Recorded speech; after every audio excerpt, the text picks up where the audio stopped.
You know, with me experiencing being a transformation coach, I've discovered that people really want to be better. And a lot of times people are not shown the way, but they're thrown into the way. Don't push me away, don't throw me away. I've got some things I need to say.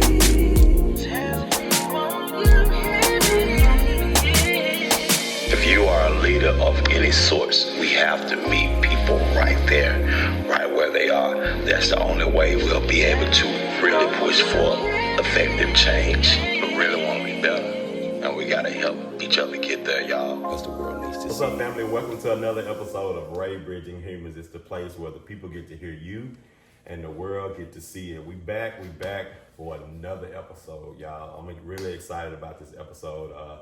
Got my guy, Melvin on, and we're gonna talk about some good stuff. But I know it's been 2 weeks since I've seen everybody, so I'm glad y'all came back for another episode. We're looking forward to a whole lot more.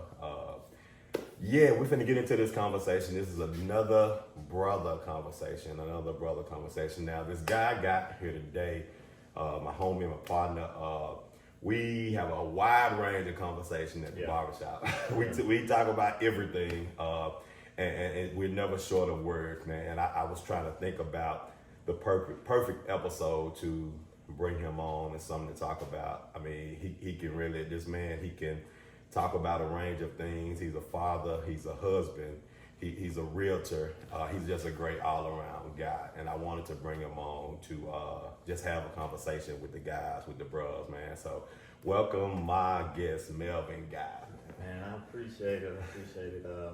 Man, happy to be here, man. I think, like we were saying, man, seeing the journey, it's been amazing, and it's doing great, man. It's a great thing, and I love being here. Yeah, I thought you was continuing to talk. You said you love me. Pull your mic closer to you because I couldn't hear you. Pull it closer to you. Yeah, man. Okay, talking. Can you hear me? Yeah, you good. It's probably that's better. Yeah, man. Glad you're here, man. Glad we're here to talk, man. And we had a session yesterday with the kids, man, with helping inspire men, bro. And it was like real intense. It was real vulnerable. I think it was one of the most vulnerable sessions, and we talked about confidence and self-esteem, man. And today, I think this episode will probably be one of the vulnerable sessions for men. Just me thinking about what we're talking about, what the episode is about, man.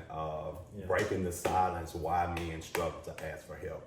Yeah. That's such a vulnerable place, and just thinking about me and throughout my life and my journey being willing to ask for help.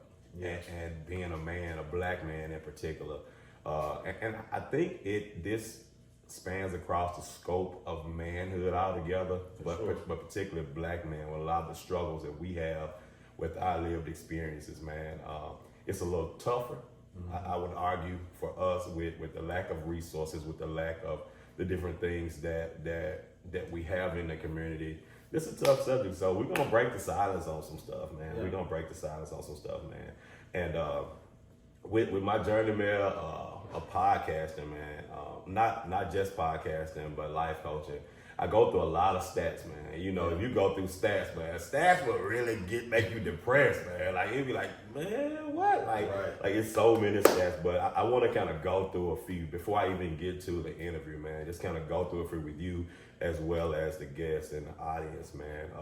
Going through some stats, man. The American Psychological Association says 26% of black men do not seek mental health treatment. Well, seek mental health treatment versus 40% of white men. The Journal of Black Psychology found that black men are 40% less likely to ask for help than women. The National Alliance on Mental Health said 63% of blacks consider a health or medical condition to be weak. And looking at those stats, man, you know what I'm saying? Yeah. I know we have a lot of socioeconomic barriers, man, that we face with unemployment, poverty, we face with incarceration, man. There's so many things. When I think about the brothers, in particular, when at the shop, man, a lot of the guys who come to the shop are formerly incarcerated men. My brother Law, he's there, and a lot of his clients, some of my clients as well, formerly incarcerated men. So when they see a lot that's going on now and a lot that's going on in our community, I think it's a level of apathy, if you will, with the lack of resources, with the lack of help. So men like, shit, man, fuck that shit, bro. Right. I ain't really messing with it, man. Right. So yeah, man. Let me hear your thoughts on that, man. What do you think about these stats, bro? I mean, the sad part is it doesn't feel so shocking sometimes to hear. Yeah. You know, I think to your point, man. I think a lot of us were raised, as far as in our Black community, to kind of shy away from it. Right? It's either pray about it, suck it up, those things then make it feel as if you are asking for help in some kind of way, or if you are seeking help from like therapy or something like that, then something's wrong with you. And the sad part is that it's more people dealing with the same thing. The same thing, bro. But you feel like you're on the island if you go seek help. Right. And that's so true. And I think something you said, I think we've reached a point in history and time where we're starting to see just praying about it and just like going to God. I mean, which is great. Don't get me wrong. We're believers, you know what I'm saying? We go to God for prayer. That's important. However, we're seeing that, man, over time, that's not the whole tell our solution, man, because we need help. We really need help. And just thinking from a male point of view, I thought about Melvin moments when I need help. Thinking about it, making it personal. And I was thinking about, man, Raymond, when you need help, what do you feel? What emotions come up? And the emotion come up for me is, weak, less than, or it's an embarrassment if I need some help with something. And so if I've needed some help with something, I'm doing better now. I can tell you, man, I'm doing better now with being able to ask for help. Or even like it's been moments and times when you came to the shop, this guy, he's somebody who I can talk to. I can just talk to this guy, man. And I've shared things with you about me personally, man, just because I'm reaching out, you know what I'm saying? And it gets to a place with us, man. We will reach out. If we feel safe, we will reach out, man. So, but yeah, how do you manage and navigate needing help, bro? And just, man, it's funny. It's taking time, you know what I mean, to kind of really work myself up to a point to where it's like, okay, like I need to ask somebody. I think a lot of times I internalize things, try to problem solve in my mind. And then, while doing that, I get overwhelmed. Then once I get overwhelmed, then anxiety sets in. And then I'm in a place where it's just kind of like I'm drowning. You know what I mean? And so, I've now gotten to a point to where I've started to recognize like those moments where it's like, okay, I need to say something out loud to somebody else. And so it may even be at the shop, what I mean? Real talk. Like, hey, Raymond, real talk, I'm trying to get this Mississippi license. Trying to figure some things out. And, hey, like, when you got yours, what did you do? Or, hey, like, when you dealing with this type of situation, what how did you go about it? And then, man, probably, I would say maybe around pandemic time, maybe a year or two after, man, I really like sought like, a therapist. Like it was time to sit down with somebody. I mean, and in full transparency, I think anxiety is something that I struggle with from time to time, and I think I've always kind of put it off as just kind of like worrying. You know what I mean? Like I'm just worried about this, know. And then it had started to get to a point to where it was like I'm feeling some feelings that I don't think I felt before. You know what I mean? And I was like, I need to talk to somebody. And so reached out to a therapist, man, and I at one point I was trying, being a little bit more consistent, and then kind of step back, and then every now and again, like, hey, you got any openings? You know what I mean? And go back to it. And I think I had to get past that mental block of thinking that I could do it all myself in my mind. You know what I mean? Yeah. Kind of step into that place where it's like, it's okay to ask for help just based off the fact that, one, your mind doesn't have all the answers. Right. And we feel like we do. And we feel like, man, I got the answer. And I think one thing you just said, man, internalizing it. And when we internalize, bro, I think we got like an invisible cup that's filling all the way up, and that mug is overflowing at some point, you know, and we start to, you know, self-hate. We start to really getting off into things that we should have asked for help for, but when we internalize, we don't say anything. We don't talk to them. Even spouses, we don't even say it because we want to appear that, man, we got it. Yep, we got it, man. And so, but yeah, man. So that's heavy, man. But just getting off into the conversation, man. In your experience, man, with cultural expectations, how have that shaped your idea, or do you think that it shaped the idea that black men have to be self-reliant? Yeah. So my experience, I guess just giving a little background. So I'm from Little Rock, Arkansas. Yes. Moved here to go to the University of Memphis. Never left. And so, but growing up, you know, my parents were divorced, but I had very good parents. You know what I'm saying? Yeah. So it's like my dad lived in Memphis actually. Growing up, we stayed in Little Rock. But just kind of my experience with it was one that I have an older sister, and so for a little bit it was just me, my mom, and her. Okay. And so my sister's 4 years older than me, and so she was encountering things as like a teenager and things like that before I got to them, and so I could see my mom dealing with her issues. Okay.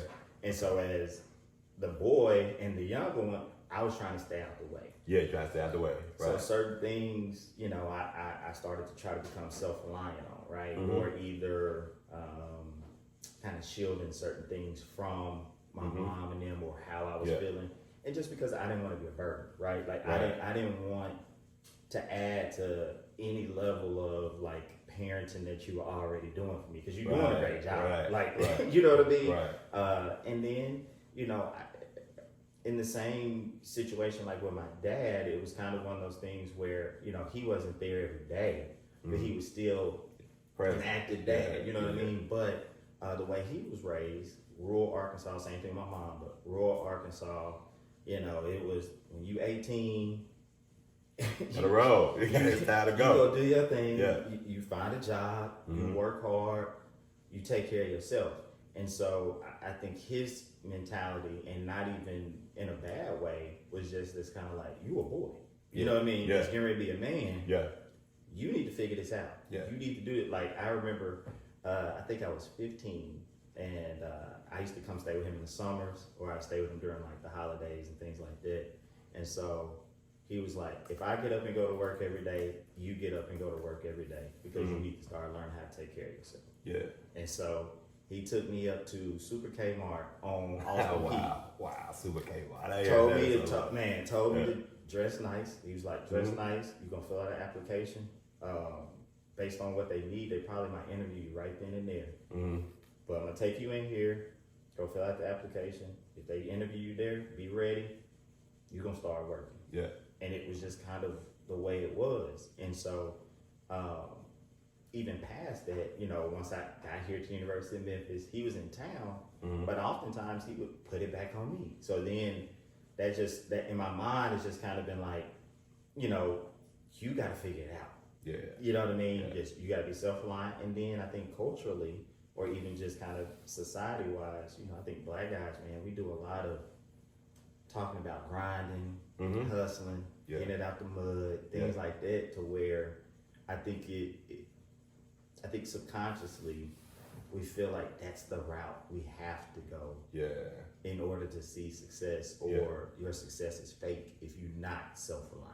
You get what I'm saying? In some kind of way where it's like, if you hadn't struggled, or you've done it alone, then if you ain't self-made, then who are you really? Who are you? Right. And it's so much in that. And you said something, and it's still ringing in my head. you said you a boy. You know, that's such a complete sentence. Man. There's so much in that. You know what I'm saying? And to your point, also, you know, with us grinding and reaching, like we always got to be like going and going. And so a lot of times I think we don't leave room for error. We don't leave room for when error happens. Like, how do we process that error? You know what I'm saying?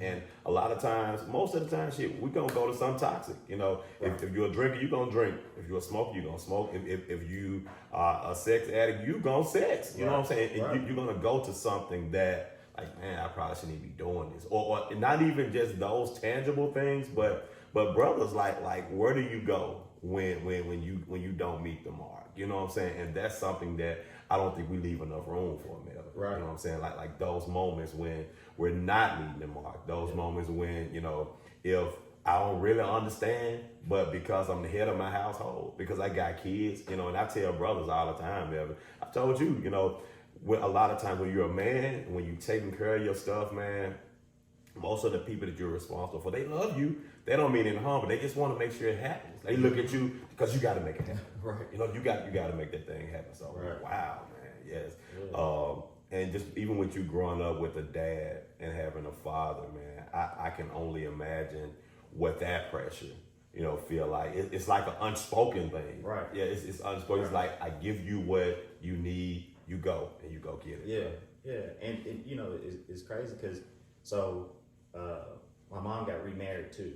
And so, you know, I had a stepdad as well. And, you know, he was kind of similar to my dad. You know what I mean? I think that the biggest difference is he didn't want to step on no toes. You know what I'm saying? Like, he's like, I'm going to play the stepdad role for sure. Yeah. But he did a lot of, I guess, kind of facilitating manhood in the sense where it's like, I'm going to try to help you get some of these tools. But ultimately, it's on you. You know what I mean? Yeah. And so, you know, I think the pressure there is like, you know, you don't want to disappoint those guys. Right. You know, that's heavy. So it's like, you know, between my dad and stepdad and, you know, I got uncles and things like that where, you know, I'm trying to find a way to say this without sounding a certain way. But I got you. You know, on my mom's side, I was kind of like the only boy. Okay. And so that pressure from like uncles and things like that where it was kind of like you almost feel kind of and I'm I hope I don't sound away, but like feel like almost like a golden child. You know what I'm saying? I got you. No, I got you. Like, I got you know you. what I mean? I got You're you. the only boy. Yeah. As well as, you know, I had some uncles who made some different choices along the way right, to where it landed them in places. So Yeah. they did some things that kind of, you know what I mean? And so, you know, my mom was on me tough. My sister was on me tough. My uncles and them, all of them were on me tough. And so I think they almost kind of looked at me as like, you gotta be the one. You're the one.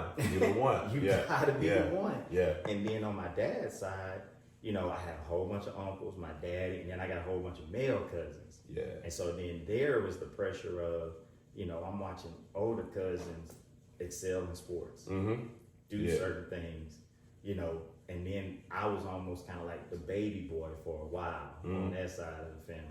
And so it was kind of one of those things, man, like growing up, watching them do certain things, get jobs and get girlfriends, and doing all these things, like the pressure to like make it happen was heightened on that end too. Yeah. And so it was just kind of one of those things, man, where it's like, you know, you feel like there's no room for error, right? Like you don't want to mess up.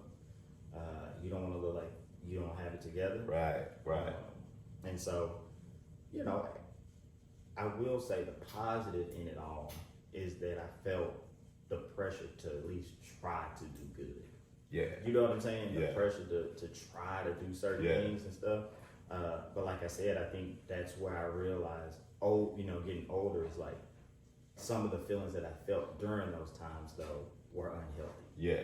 You know what I mean? The anxiety, the worrying about, you know, dang, what am I gonna look like when I go there? Like, you know what I'm saying? Like, you know, I'm going to hang with my cousins this summer. Yeah. You know, I gotta have it together. I need to talk about what I did during my basketball season. Right. Like I need to have, like, you know what I mean? And the competition of it all, right? My God. It was always a contest, a competition. Like, Man. and it didn't even have to be serious, but it was always like a competition. Can you do a backflip on Yeah. You know what I mean? Like, right, for real, man. Like, and if we weren't wrestling to see who gonna win, we would shoot ball to see who gonna shoot the best. You know, but it was always the competition of it all. And to your point, man, that unspoken pressure, like thinking about over time psychologically how that resonated with us over time. You know, and even I can think about my uncles, man. Like they were never hard on me, but I can remember moments and times, Melvin, when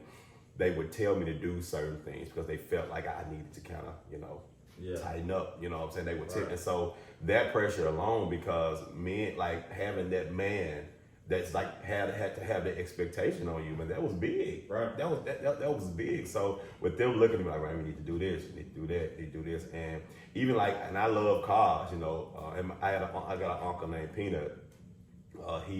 He was the mechanic, and just me to just know certain things about cars. Like I had to do that. I mean, when I was changing my oil on my first car, you know what I'm saying? And I needed to know how to do that. And so to your point, just that silent expectation of manhood, because and it goes back, right? It goes back like generationally, you know, to know that, you know, the things that our forefathers went through, the things that they had to endure, like over time, like that blood is still in us. Oh yeah. And so it's just kind of multiplied through the generation.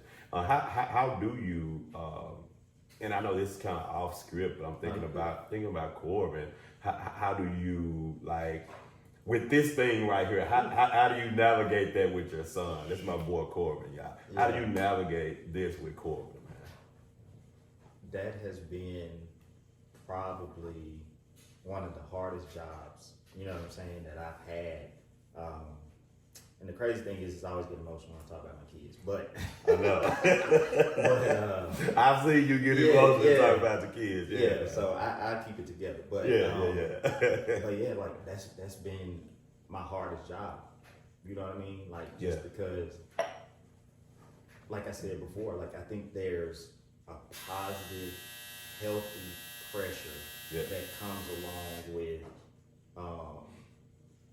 you know, growing up. Like I think it, and I hate to, I guess, reinforce, I guess I don't know, a stigma or something like that in our community, but like you are a black boy. You are. And that's a reality. No matter how light skinned you are. Right. You're a black boy. You're a black boy for real. You're a black boy. Real talk. So it's like there's certain things that I'm on tough about. Just based on personal experience. Based on what I feel like the world's gonna give or take away from it. Yeah.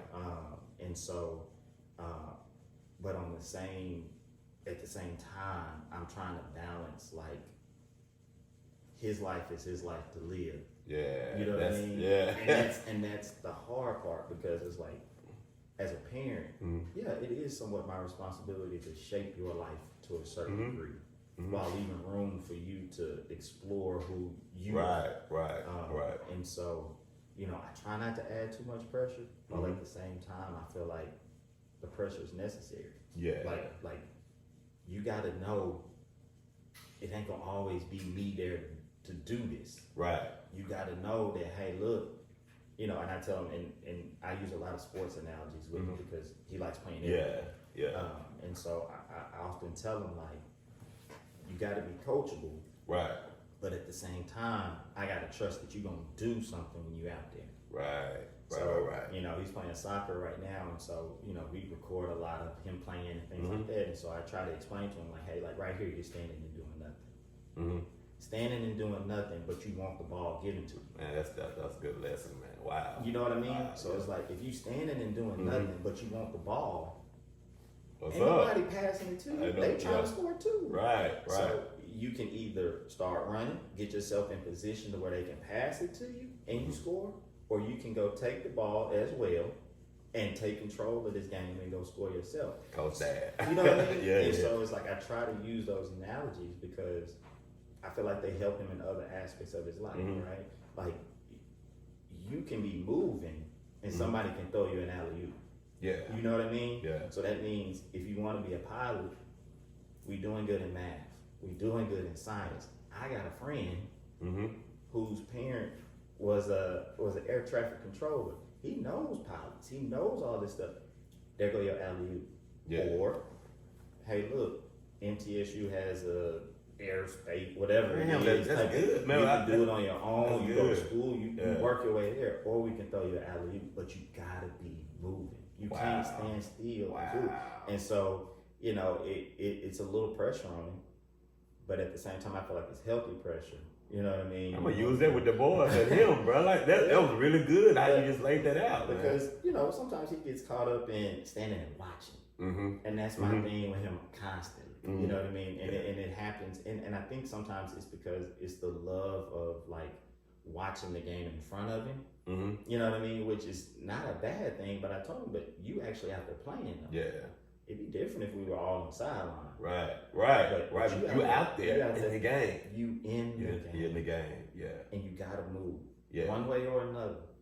You know what I mean? And so, you know, I try to add that, but also I realize he's in a different age. He's not Yeah. not like how we grew up, right? No, not at all. We constantly were competing. Mm-hmm. You know what I mean? Whether that was in the neighborhood or with your cousins or Yeah. whatever it is.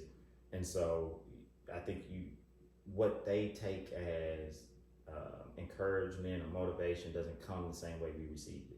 Yeah. You know, we could get hollered at. Yeah. We can get punched in the chest. Yeah. We get knocked in the back Yeah. of the head. And They then different. we're gonna go out there and we gonna tear them up. Right.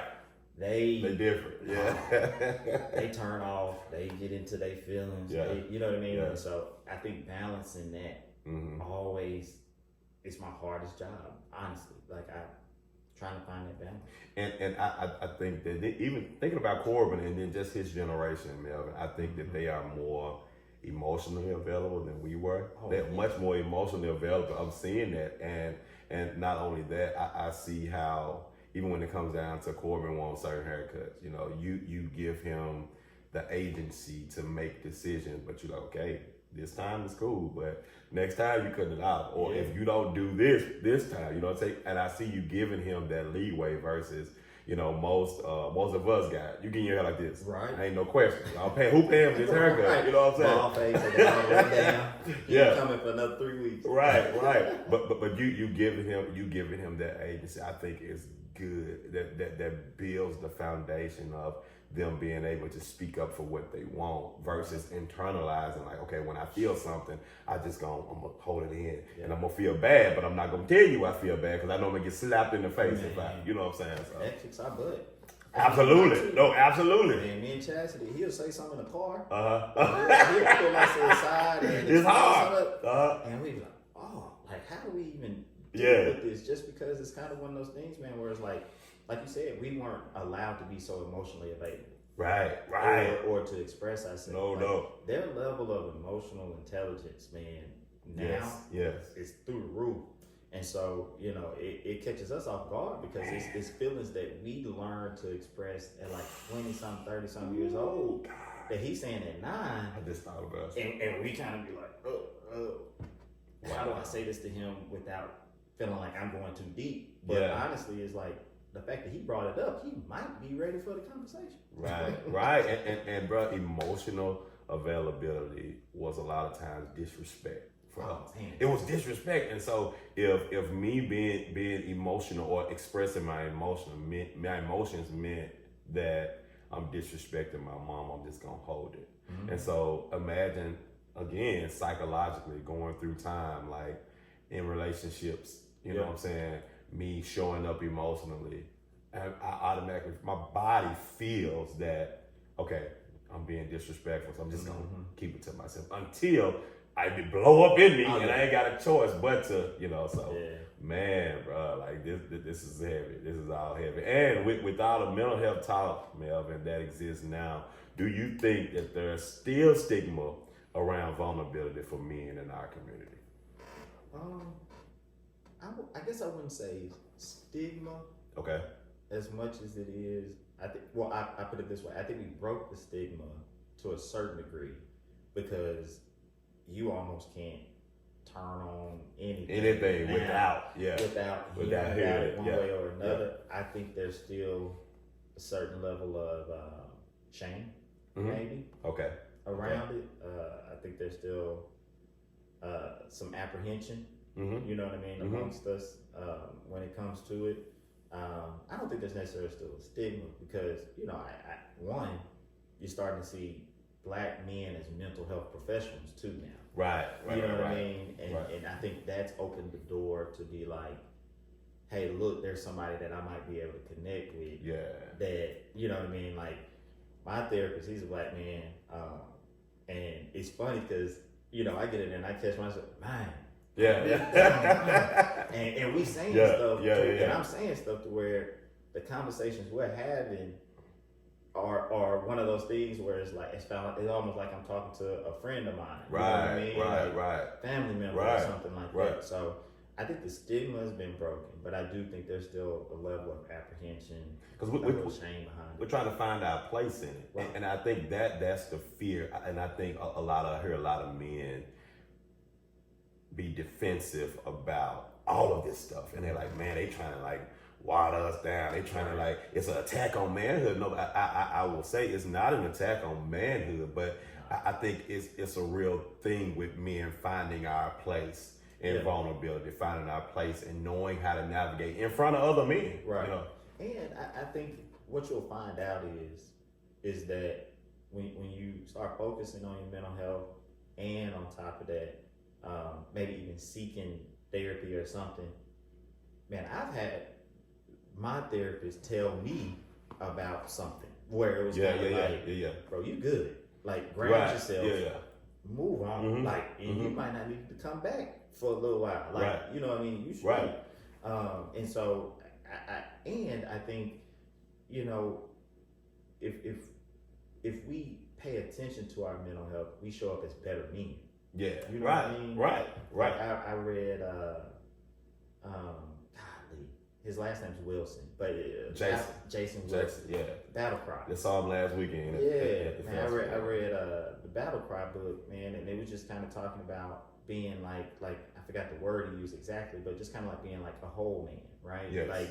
Understanding that it's more than just being a provider or being strong or being tough, but there's a certain level of vulnerability, certain level of emotions and stuff that you show, man, that truly make you a better man. You know, like, I think we can get caught in our own heads, like we were talking about earlier, and I'll shut the world off, man, being in my own head. Absolutely. And not finding a way to deal with my mental health to where I can still show up for everybody else around me, because like you said, man, I gotta do it for them. That's what they waiting on. You gotta do it, right? That's what they waiting on. That's what they waiting on. And when we're stuck in our head, you know, all kind of things come up and thoughts come up, and it's like, it's not real. It's not real, and we oftentimes we react off of the thoughts that's coming up for us when we are not expressing ourselves. That's why any ship that I'm in, any ship now, Melvin, I'm in, but it has to be conducive for me to be honest.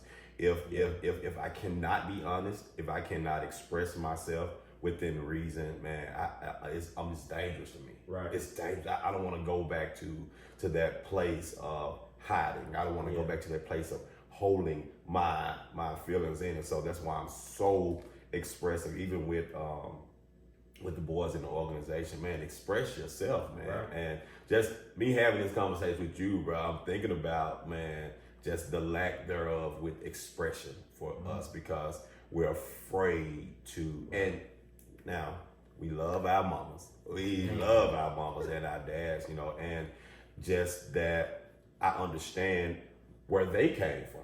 And so they just gave us what they had. And so now I think it's important for us to really begin to be even more intentional about the kids that we're bringing up, and the kids that's coming up behind us, giving them the agency to speak. Because a lot of times I didn't ask for help because I internalized that, Raymond, you're a man, and you got to get this done by yourself because you're a boy and you got to get it done. And you know, even in my house, I was the baby, you know, and my sister, they were like, oh, mama, I always do you. But a lot of times I did not speak up for my needs because I felt like you just gotta have to. Man, yeah.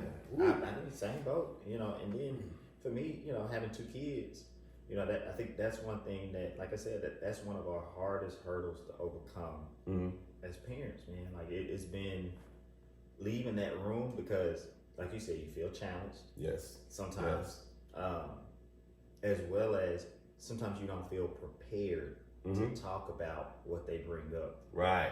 And so I can only imagine, man, you know, our parents and what they didn't have before them, because, you know, I think progressively, you know what I mean? Yeah. We've gotten better and better about addressing those things. And so, you know, I'm thinking about, you know, my mom and dad, they rural Arkansas, so it's parents work. My grandma drove the bus, taught at the school, and, you know, my mom's mom, like, so she working all the time. Had 5 kids, doing it on her own sometimes. Like, it was kind of one of those things where it was like, man, like, I don't got time to deal with whatever it is you dealing with. Gone on away from me with that. To where then my mom is dealing with, you know, her 2 kids and trying to figure out how to address our needs and the emotions that we're having. Yeah.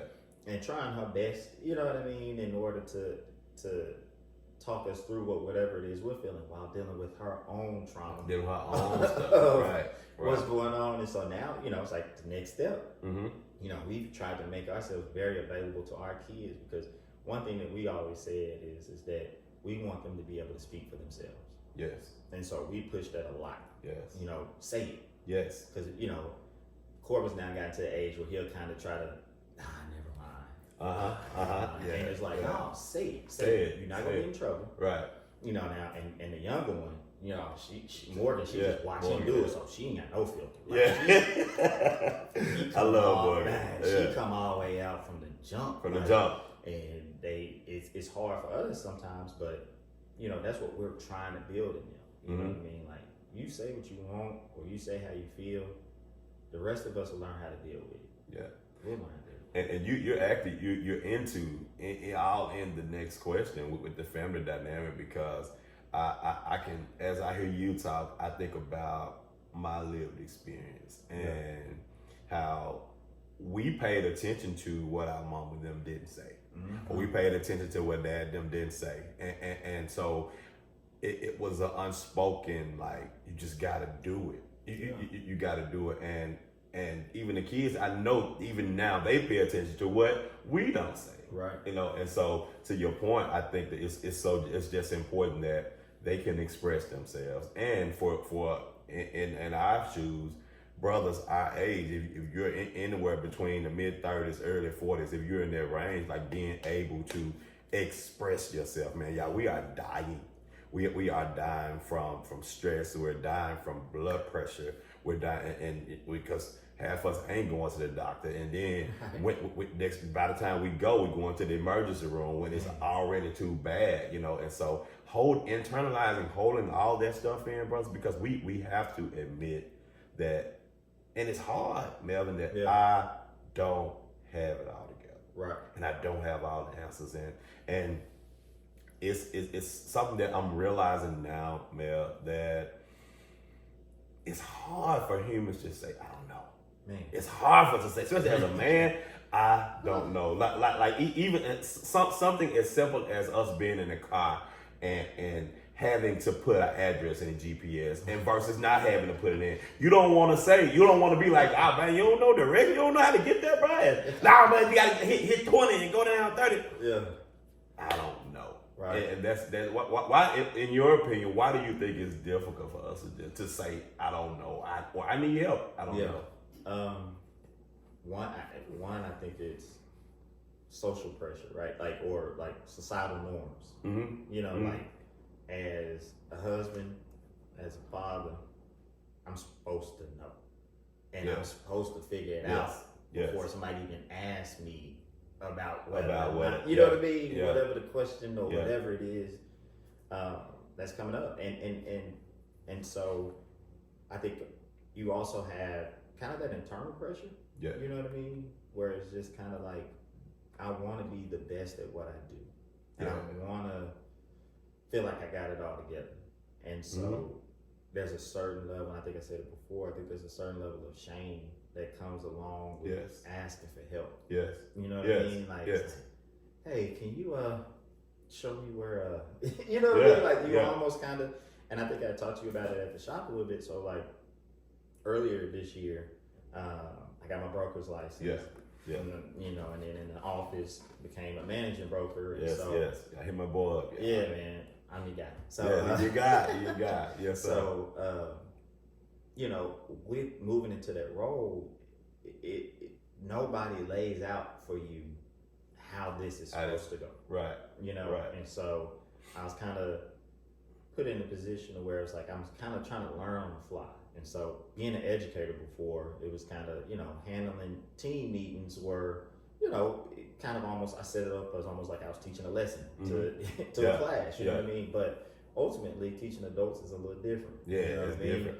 I'm there because, you know, I have the option to be here. School kids, they don't have an option of whether or not they're gonna be there, so they gonna learn whatever you teaching that day. Yeah. Whereas adults come across a different way, and so, you know, I feel like at some point I kind of hit a wall, you know, with trying to do it like I was doing it as a teacher. Yeah. And so I think I was telling you, I reached out to another Mhm. kind of known broker around town, and hit her up, and it took everything in me, man, to form that text message just to get her opinion on like how can I end the year with like team meets. It seems so simple.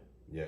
But to make myself vulnerable enough to be like, I ain't got it. Like I don't know what I'm doing here. And even earlier in the year, she met with me, and I just kind of asked her some questions because it's like, you know, hey, I'm out here. I don't know. I need a little help, and so, you know, I think the greatest part of all of that was how willing she was to lend the help. You know what I'm saying? Yeah. I was hurting my own self. Oh my God. By being too afraid. We do that, man. To even ask. To even ask. To even ask, man. And so, like, you know, I'll be real. When I initially sent it out, it was a minute before she responded. Oh my God, anxiety was through the roof. Wow. You know what I mean? Yeah. So I was like, It's like, It's like, man, she think I don't know nothing. They probably thinking I'm terrible at what I do. Blah blah blah. And man, and so it was kind of, you know, anxiety set in. So now I'm snowballing, whatever it is. Yeah. And then phone ring. She actually picked up the phone and called me. Yeah. Rather than responding in the text. You know what I'm saying? Yeah. And it was just kind of like, oh, here's some things that, you know, and it's stuff like that, man, where it's like, that's where mental health is important. Yes. You know what I mean? Right there. Where it's like, hey, like, you know, I'm about to let anxiety get the best of me because somebody didn't respond to my attempt to ask for help within an hour. Man. You get what I'm saying? Like, and so I think that's, and people won't admit that, but I also think that that's the issue people have with asking for help. You know what I mean? It's like, you're scared that people won't take your request. Right. And help you do whatever it is you do. Right. But what I found out is there's more people willing to help than those that aren't. And to your point also, man, like I'm getting on somebody's nerves, or man, I don't want to bother you, but you got your own something. Yeah. People are willing to help. Right. People are willing to help us, man. Right. And when we get over that mountain, and for the viewers and the listeners, like what is that mountain made of for you?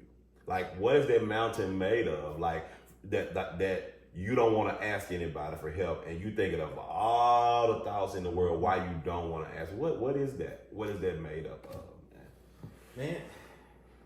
Guys, it could be past trauma. Yes. You know what I mean? Like absolutely. You know, not feeling heard, or going to the people that's supposed to help you and they hurt you. Yes. You know what I mean? And honestly, it may not even be that the person did it intentionally, as much as it is how you felt by your response to, you know, I mean, their response to your ask for help. You know what I mean? And so I think that just continues to stack and build over time, right? Yeah. To where now you have this huge mountain in front of you. Yes. Where you like, I don't even know if I want to climb this mountain to ask for help because I don't know if I can take, somebody taking my vulnerability and using it against me. Somebody maybe hearing me ask for help and then going to talk to somebody else about what I asked. You know what I mean? Like, go tell my business. Yeah.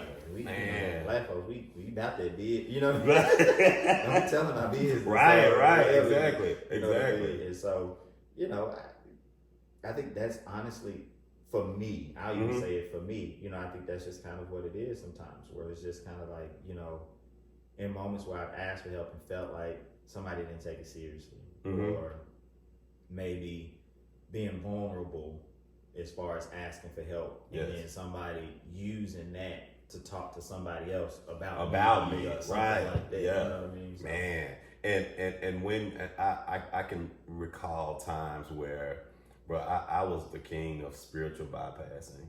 I was the king of, of just finding some kind of religious quote to use on myself to say, okay, I'm good, but I'm bypassing what I'm feeling. And so that and not being heard, Melvin, I had a monster on the inside of me that I would revert to internally, and it was devious. You know what I'm saying? And I know that took me back to childhood when you don't get your way, when you feel like you're not heard, you're gonna do something to be seen or do. And so that was something that I dealt with heavy in therapy, like because I learned I could not spiritual bypass, and I had to put myself in a position to where I express what it is I'm feeling, and not like internalizing because I feel like I'm not heard, man.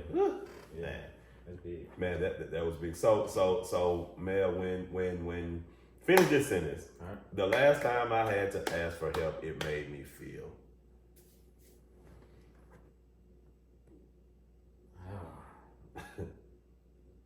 Kind of small. Wow. You know what I mean? Like I felt like and it was the situation I was talking about earlier, but I felt kind of small because I felt like based on title. You know what I mean? You the expectation is that you're like big guy, big things. Yeah. You got it all together. You the one running the show. So when I asked for help, it took me back to a place where I felt like I was down here. You know what I mean? And I did. Like I said, it took me some time to even build up to ask. You know what I'm saying? And so, you try to get past it. And I think even to this day, like even when it comes to being married, you know what I mean? Finishing that sentence, sometimes it still feels the same way. Like you almost revert back to being a kid sometimes. Me and my wife, we've been together forever. Yes. And we've gone through different phases and stuff in our lives where it's like either or, one or the other, we've had to be in positions to where we had to help each other, right? Complement each other in different spaces or supplement each other. And so I think sometimes even with her, you know what I mean? When I get to a point to where it's like, hey, I need some help with this. There's even times where I still almost feel like a kid, like, you know what I mean? Asking for help, but, man, like I said, like in that last situation, it's just once you finally say it. Yeah. You know what I mean? Man, the relief, right? The relief. And knowing too that, bro, there's more people out there willing to help you than there are those that's gonna hurt you. And once I get past that point of just asking and opening up my mouth and saying what I need, man, it feels like the relief, the monkey's off my back. Yeah. The pressure's off my chest. And now I'm in a place where I'm trying to receive it. Yeah. So let's define small as a man. Like what does small mean to us? Is it a level of exposure that I'm not comfortable with, or is it I'm not as good as, or is it kind of like a mix to you in your mindset? I think it's a little bit of both. You know what I mean? Like I think, like I said, I think I feel like I'm in several roles where I feel like I'm supposed to have it. Yeah, I'm supposed to know. Yeah, I'm supposed to be able to do it. And so when asking for help, it's some exposure into what I'm thinking, yes, what I'm going through, yes, and at the same time, man. You know what I mean? Like at the same time, I think it's also kind of like I said, it almost feels childlike. Yes. When you're supposed to be the big man in all of these roles, sometimes it feels childlike. Like I feel sometimes like a boy asking for help. Yes. And it's funny because it's not even in like some real traumatic way as much as it is like a simple feeling of like, let me ask my mom, or like let me ask, like when you want to do something, when you want to go somewhere, or you don't know, like I need help on this math problem. Like sometimes when you get to that point of asking, sometimes that's what it almost reverts back to. Yeah. You know what I mean? Yeah. And so yeah, man, I think it's a combination of the two. Where I agree. I definitely agree. It's definitely a combination of the two, and the breakthrough is in asking. That's it. That's the breakthrough when I'm willing to put myself up front and say, I don't have it. Yep. I ain't got it. You know what I'm saying? I ain't got the energy for it. Yeah. I ain't got the energy to do it. I ain't got the energy to take you. I ain't got the energy. I don't even have the money to do it. Like that's where the whole nother. That a lot of times, Melvin, that's where I see the breakthrough to get to the other side, because we don't get what we need if we don't ask. Yeah. If we don't say it, if we don't get what we need, and taking it all in. And I know this is really helping somebody. I feel it's going to help somebody, Melvin. It's going to help a man who are standing in the shoes, in the role of always having to have it, always having to do it, always having to, feeling like I always got to be the one to make it happen. Bro, it's okay to say, I don't have it. Man. And it definitely gets to that place where it's like, I don't have it, right? But also I think there's little steps and little things along the way where we can step in before that point. We tend to not do. Yes. You know what I mean? In that attempt to try to figure it all out on our own. You know what I'm saying? And that's what I'm trying to get better at. You know what I mean? I feel like for so long, I've waited till I've gotten to that point, right? Yeah. Where it's like, I don't have it, whether it be, mentally, physically, whether it's financially or spiritually.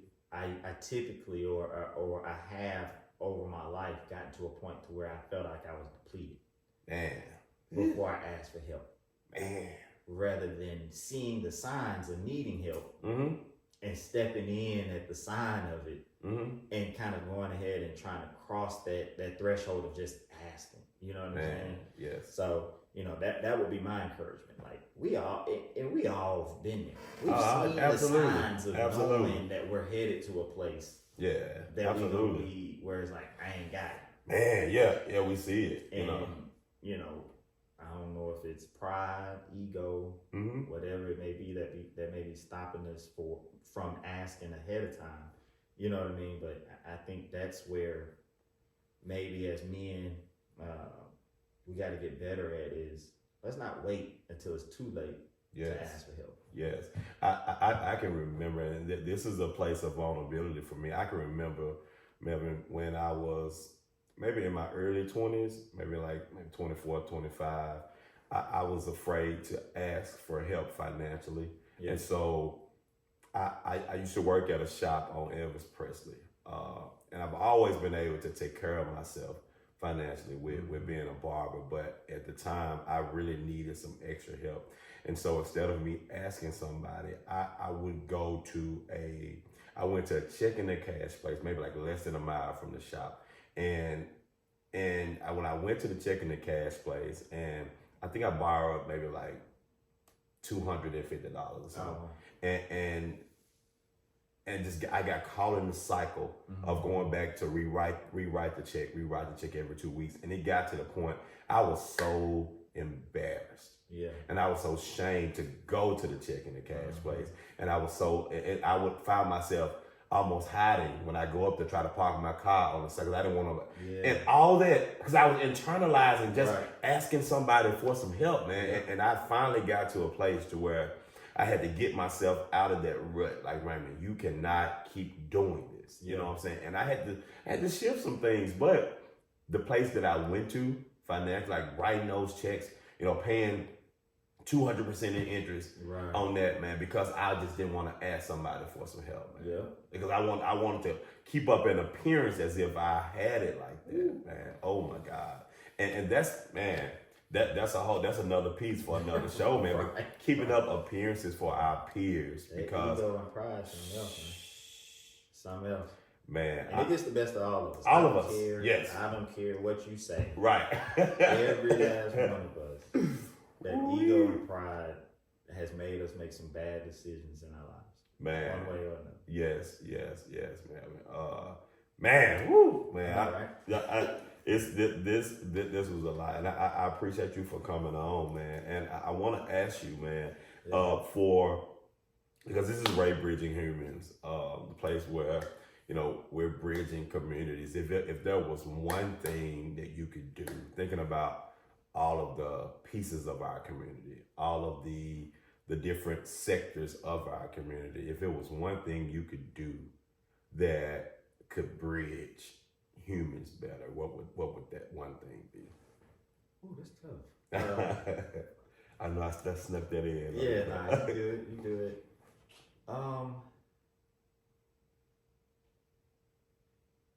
I think a lot of us have some very good ideas. I think a lot of us have a lot of good resources and things like that.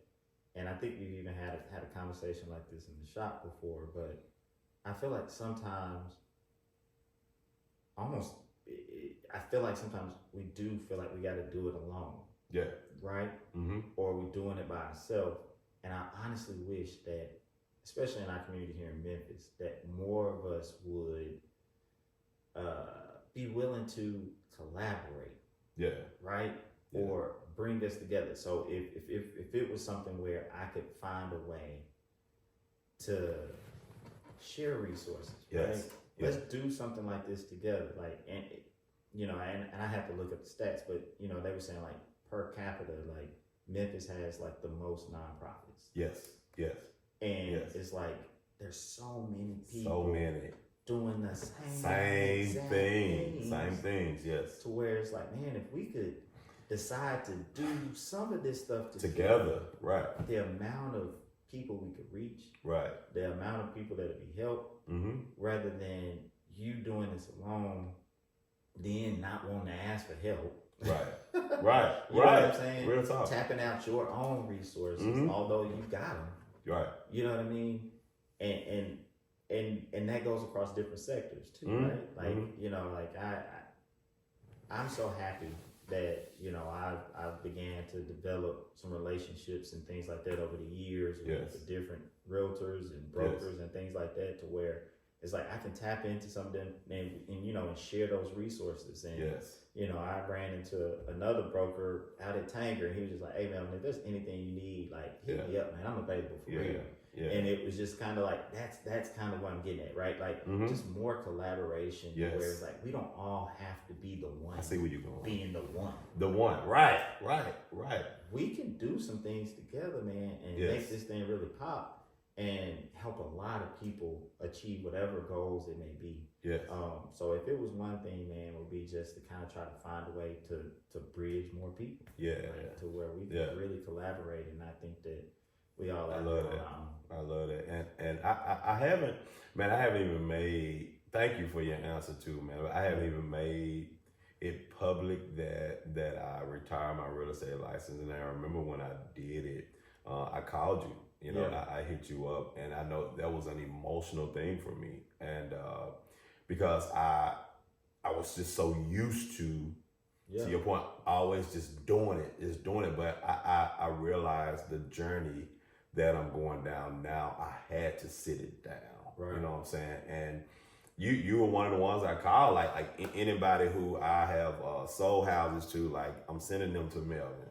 Anybody who is in the market for buying a home, if you come to me, I'm gonna send you to my guy, and that's just how how much I think of you, how much I believe in the man in you, the God in you. You are an integral man. You are a guy who I know that you gonna do the best for people, you know. And so yeah, man, absolutely, man. So like this has been a great conversation, man. And it brought up some things in me. I'm like, dang, man.